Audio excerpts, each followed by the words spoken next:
বাচ্চাদের জন্য জুতো কিনতে 1 নম্বরে যাচ্ছি। আমার জন্য জুতো কিনেছি, ওদের জন্য কিনিনি, তাই একটু খারাপ লাগছে। রোজার ঈদেও ওদের জন্য কোনো প্রকার জুতো কিনিনি। অবশ্য ওদের আব্বু কিনে দিয়েছিল, কিন্তু আমার পক্ষ থেকে আমি কোনো জুতো কিনিনি। তাই এবার ঈদে ওদেরকে জুতো কিনে দিব। প্রথমে ভেবেছিলাম ফুফার থেকে কিনে দিব, পরে ভাবলাম ফুফার থেকে কিনলে হয়তো বা কম দামে কিনতে পারবো, কিন্তু ভালো জুতো হবে না, বেশি দিন লাস্টিং করবে না, কারণ আমি অলরেডি ফুফার থেকে জুতো কিনে ঠকে গিয়েছি। এই কারণে ফুফার থেকে জুতো আর কিনবো না, মার্কেট থেকে কিনে নিব। যদি খুব বেশি দাম হয় তাহলে 2টা কিনবো, আর না হলে 1টা কিনবো। তাও ফুটপাথ থেকে কোনো জুতো কিনবো না। আমি একাই যাচ্ছি, ওদের 3 জনের জুতার মাপ নিয়ে এসেছি, ওই মাপ অনুযায়ী জুতা কিনে নিয়ে যাব। মার্কেটে চলে এসেছি। মার্কেটে এসে তো আমার মাথা ঘুরে গিয়েছে, এত দাম জুতার। ছোটো বাচ্চার জুতা কিনবো তাও 1000 টাকার দাম। এত দাম দিলে আমি কিভাবে জুতা কিনবো? আমার বাজেটই তো 1000 টাকা। জায়ানের জন্য জুতো কিনতে চেয়েছিলাম, কিন্তু জায়ানের জুতার দাম অনেক বেশি। ওই টাকা দিয়ে আমি শাড়ি এবং সাদার জন্য জুতো কিনতে পারবো। তাই ঠিক করলাম জায়ানের জন্য জুতা পরে কিনে নিব। এই টাকা দিয়ে শাড়ি এবং সাদার জন্য জুতো কিনে নেই, কিন্তু সেটাও করতে পারছি না, এত দাম। মানে একটু কম দামে জুতা কিনতেই পারতেছি না, অনেক দাম। অনেক জুতা পছন্দ করতেছি কিন্তু পছন্দ হচ্ছে না।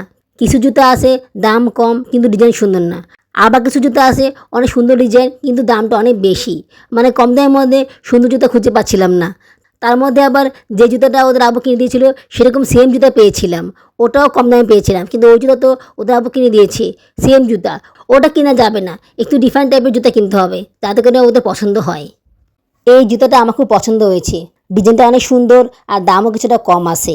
তাই ভেবেছিলাম এই জুতোটাই নিব, কিন্তু প্যাক করার পরও এই জুতোটা আমি কিনতে পারিনি, কারণ আমি যে টাকাটা দিয়েছিলাম সেই টাকাটার কোণায় একটু কাটা ছিল। এই কারণে দোকানদার সেই টাকাটা নেয়নি।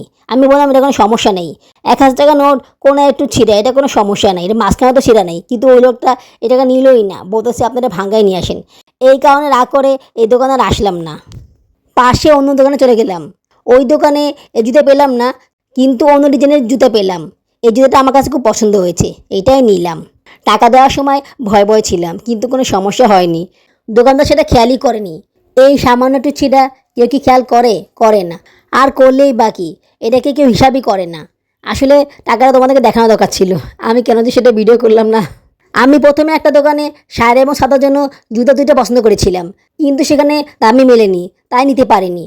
পরে যখন একটা জুতো কেনা হয়ে গেল তখন ভাবলাম আরেকটা জুতো ওখান থেকে কিনে নেই, যদি দামে হয় তাহলে নিয়ে নিব, কারণ ওই জুতোটা আমার খুব পছন্দ হয়েছে। এই দেখো এই জুতোটা আমার খুব পছন্দ হয়েছে, এটা সাউদার পায়ে খুব সুন্দর মানাবে। এই সাইজের বড় জুতো নেই, থাকলে আমি সারার জন্য সেম জুতো নিয়ে নিতাম,